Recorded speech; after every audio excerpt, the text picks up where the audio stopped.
Hi அன்பு மக்களே, சகோதர சகோதரிகளே, அனைவருக்கும் வணக்கம். இப்போ மதிய உணவுக்கு ஒரு கூட்டு ரெடி பண்ணலான்ட்டு இருக்கேன். என்ன கூட்டுனா முட்டைக்கோஸ் பருப்பு கூட்டு. அதாவது முட்டைக்கோஸ் பருப்பு கூட்டு ரசம் சாப்பாட்டுக்கு ரொம்ப நல்ல சுவையாக இருக்கும் பார்த்துருங்க.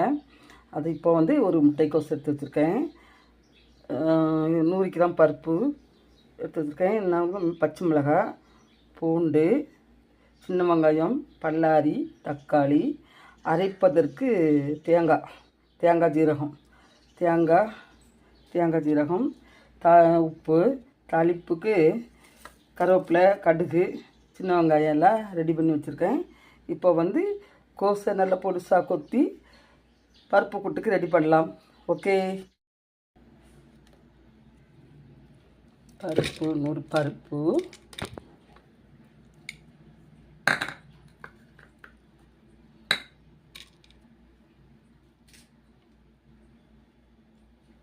திருகிய கோஸு கொத்தி வச்சுருக்கேன். அந்த கோஸு, தக்காளி பழம், ஒரு தக்காளி பழம், வெங்காயம்,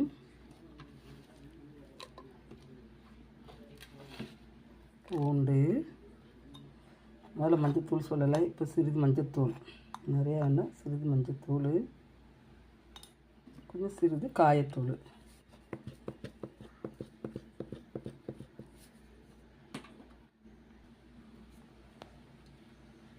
ஒரு 2 கிளாஸ் போல் தண்ணி,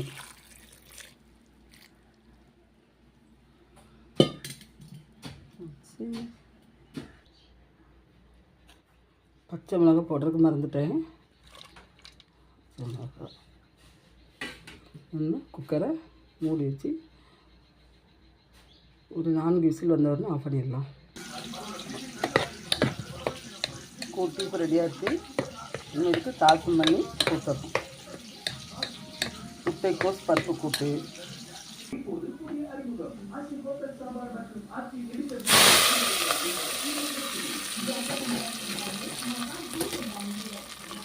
தாளித்து ஊற்றியாச்சு. முட்டைக்கோஸ் பருப்பு கூட்டு ரெடி. சாப்பிடலாமா? நல்லா சூப்பராக நல்லா அருமையாக வந்துருக்குங்க. சென்னையில் கல்யாண வீட்டில் இந்த மாதிரி கூட்டுலாம் வைக்கிறாங்க. அங்கே பார்த்துட்டு தான் நானும் இதே போல் இந்த மெத்தடில் ரெடி பண்ணேன். சூப்பராக அருமையாக வந்திருக்கு. நல்லா அருமையாக இருக்குங்க. Okay, done. சப்ஸ்கிரைப் பண்ணுங்கள், ஷேர் பண்ணுங்கள், லைக் பண்ணுங்கள், கமெண்ட் பண்ணுங்கள். அன்பு சகோதரிகளே, சகோதரர்களே, அன்பு மக்களே, வணக்கம்.